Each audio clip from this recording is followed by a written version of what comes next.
Broadcasting from Brooklyn, Fight Fuel MMA is back at you with a UFC 252 preview. We talk fights, fighters, fight styles, why you should care, and why you shouldn't.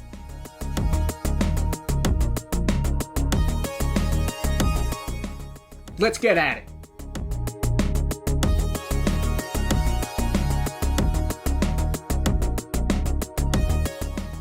UFC 252 Miocic Cormier 3 is going down Saturday, August 15th at the UFC Apex in Las Vegas, Nevada. With all the hype surrounding this card, what do you think?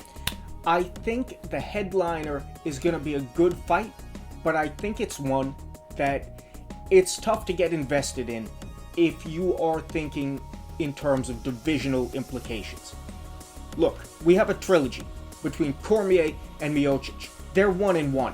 This fight is going to decide who is the better fighter between the two. The only problem is they're both talking about retiring after the fight. Cormier's been talking about retiring for a long time, just due to his age. He doesn't want to stay in the game too long.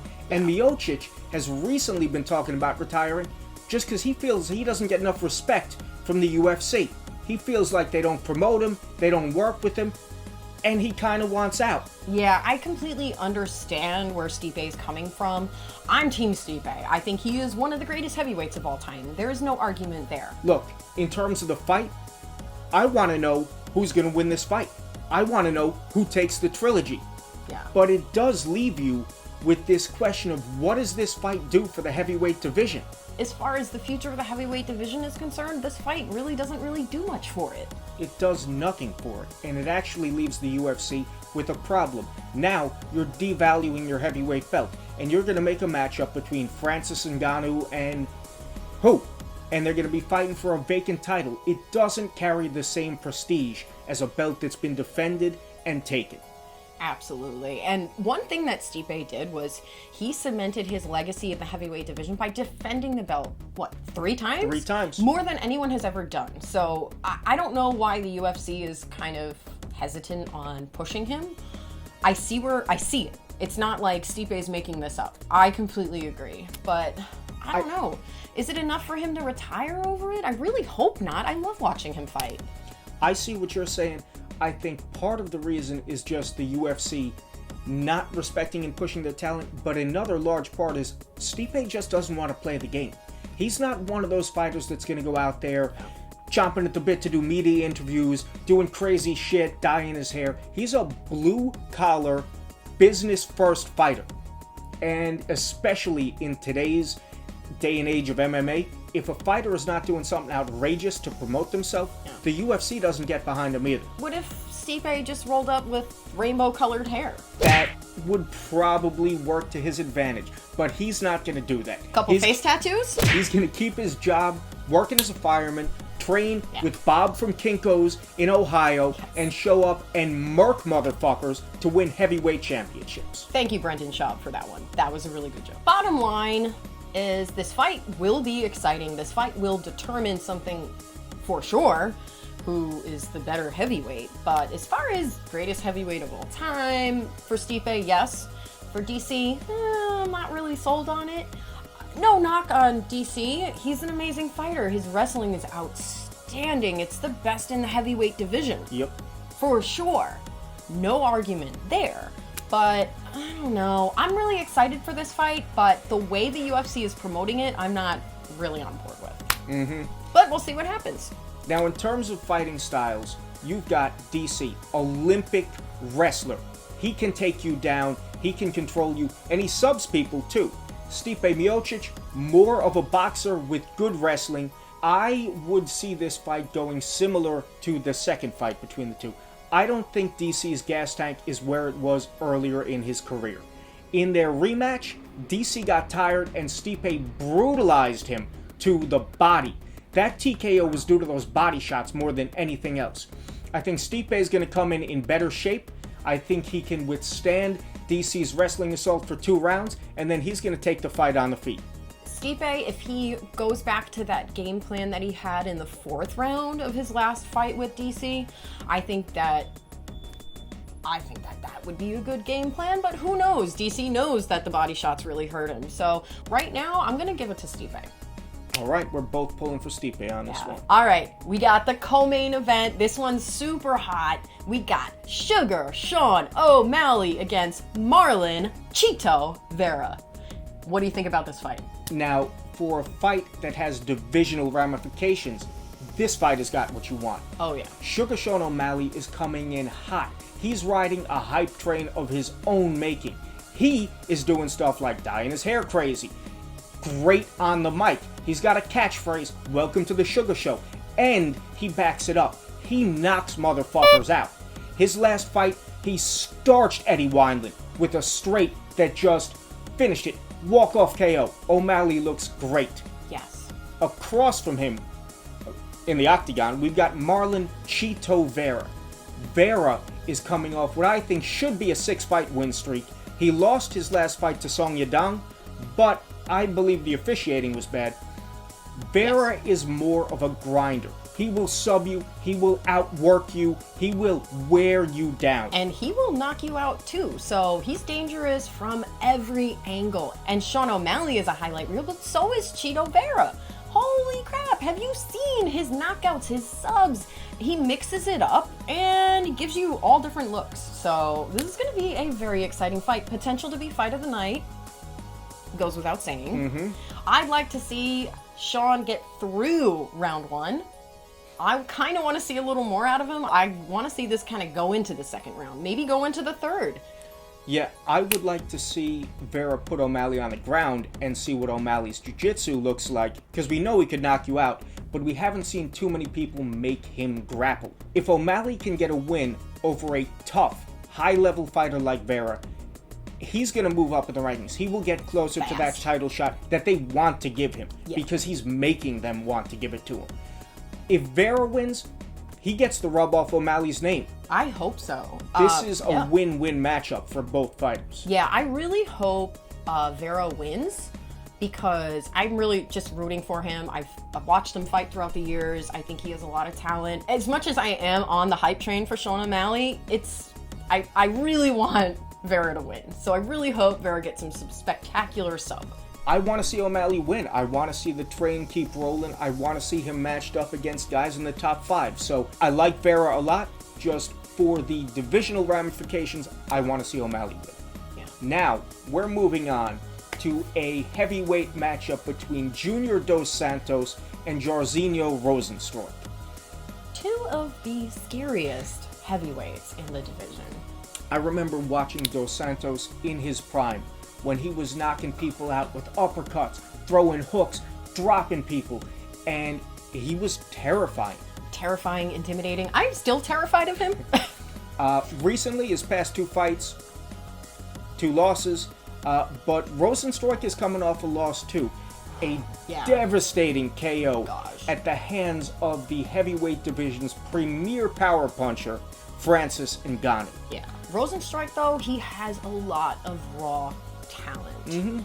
And holy crap, he hits so hard. We always say with the heavyweights, any heavyweight can knock anyone out at any time. So the danger level is extremely high for JDS, being that he's been knocked out his last 2 fights. Is his chin still there? I hope so. I guess we'll find out, but oh man, I feel like this fight isn't going to go out of the first round, and if it does, I kind of don't want to see the rest of it. Yeah, that might be the best option, is to get this finished in the first round. The only problem we could run into here is both fighters coming off KO or TKO losses. You might get to see a fight like Derek Lewis versus Francis Ngannou 1, where both fighters were gun-shy, they were hesitant. Yeah. I was there live for that fight. It was one of the worst heavyweight matchups I've ever seen. So there is that danger. But if these guys could get over those knockout losses, come out swinging like they can and have done, I would see JDS winning this fight. I think his striking is just technically much better, and you know he could put people out. Yeah, man, I have no idea who's going to win this. Literally, they could knock each other out with one punch, so I don't know. We'll see what happens. Yeah, I think I said that every time. On Saturday night, you're about to find out. Yeah. Definitely If this ends in the first round, there will be a performance of the night bonus given out for sure. So we'll see. Facts. All right, moving on. We've got John Dodson versus Merab Dishvali. You've got the Magician versus the Machine, whose name I just butchered. But I'm glad he has a nickname of the Machine. Yo, these nicknames speak to the qualities of the fighters. John Dodson can put you out with punches so fast, it looks like he's playing a video game in there. You put it in slow-mo, and it looks like regular speed with Dodson. He is one of the fastest bantamweights I've ever seen. Yep. And then Dishvali, I butchered your name again. Sorry. He's a machine. He's a pressure forward motion fighter. He will keep going with the same pace from round 1 to round 3. It's impressive. These are two ranked bantamweights towards the edge of the top 15, so a win for either of these guys should move them up their division and closer to the top 10. I can't wait to see this fight. It's going to be fireworks, hopefully. Who are we picking in this fight? I feel like we should probably pull for Merab because he's training out of Team Serra-Longo. He's another Strong Island guy by transplant by way of Georgia, so I'm going to say the Machine for the win. Let's hope so. We love Dodson, though. Dodson's always like a super entertaining, fun guy, so either way, we're okay with. I agree. The fight that is kicking off the main card is a rematch between Laba and Ankalaev. Now, these two have fought once before. The fight was cut very short due to poor officiating. Laba was hurt, but he was throwing back, and the ref stopped the fight, I think, in under a minute. We didn't really get to see what these two can do versus each other. A lot of hype surrounding this rematch. If the first fight showed us anything, this fight should be a slugfest. I think this is a great way to start off the main card. Yeah, I think whoever designed the placement of all these fights, they did a really good job with that because they're potentially started off with fireworks and ended with some, historical, monumental trilogy. Cool card. I'm excited about it. We got some prelims that we need to talk about because we cannot let this card go on with all the great prelim fights that are in it without letting you guys know. Got Felice Herrig versus Verna Jandiroba. And Jandiroba was also a champ in Invicta. Yes. Now she's in the big show. Herrig has been fighting for a long time. She is a vet. We've been watching her since her Invicta days. Yeah. And you've just seen a steady improvement in skill level, strength, grappling. I feel like she's a fighter who just works really hard. Oh my gosh. I completely agree. She's one of the hardest working strawweights in that division. She is a grinder. She will put the work in, and she is good from all areas. So I'm really excited to see this matchup. And on to the headliner of the prelims, one of our favorite fighters, Jim fucking Miller. Jim fucking Miller. Jim Miller is fighting for history on Saturday night. Yeah. Come fight night, when he walks into the octagon, he will have fought more than any other fighter in the UFC. He tops Cowboy for fights in the UFC. Jim Miller is a fighter's fighter. He is the quintessential fighter's fighter. Hell yeah. Black belt, great striking, aggressive, always in bangers. His trilogy with Joe Lozon is one of the greatest trilogies in MMA. You can't not like this guy. And we like him. Jim Miller is the fucking man. Oh yeah. And he is fighting Vince from Hell Pichel. So this ain't no walk in the park for Jim Miller. His work is cut out for him, but we are pulling for him 100%. Absolutely. Team Miller all the way. All right, so that's our take on the card for UFC 252. History will be made. The greatest heavyweight will be crowned. Allegedly. Allegedly. Do you think DC has enough on his resume in the UFC to be considered one of the greatest heavyweights of all time if he does beat Stipe? Does Stipe have the pedigree and the resume as well to be called the greatest heavyweight of all time if he beats DC? Do you think either of them will fight in the UFC after this fight? That's the question that nobody's talking about. That's what I want answered. Yeah, I mean, a lot of people talk the talk, but they don't walk the walk. Look at Luke Rockhold. He all of a sudden wants to come out of retirement to fight Chris Weidman again. Yeah. Luke Rockhold wants to come back to fight somebody he's already beaten. Come on, Luke Rockhold. Yeah, it was an article with ESPN that we read that he's like, yeah, I'm ready to come out of retirement, take on Chris Weidman. I don't know. If this does happen and this all goes down, I really hope Chris Weidman avenges that loss. Luke Rockhold thinks every fight is going to be an easy win for him. That's why he walks in the cage with that fucking smug expression on his face and leans against the octagon wall and gets knocked out by Michael Bisping coming off a 1 week notice. Walking off a film set, I'll never forget it. Now, will an epic moment like that is cemented in UFC history happen at 252? Do you think? Gotta watch to find out. Yeah, so we're gonna watch it. Are you guys gonna watch it? Let us know what you think in the comments down below. Don't forget to subscribe, and we'll see you in our next one.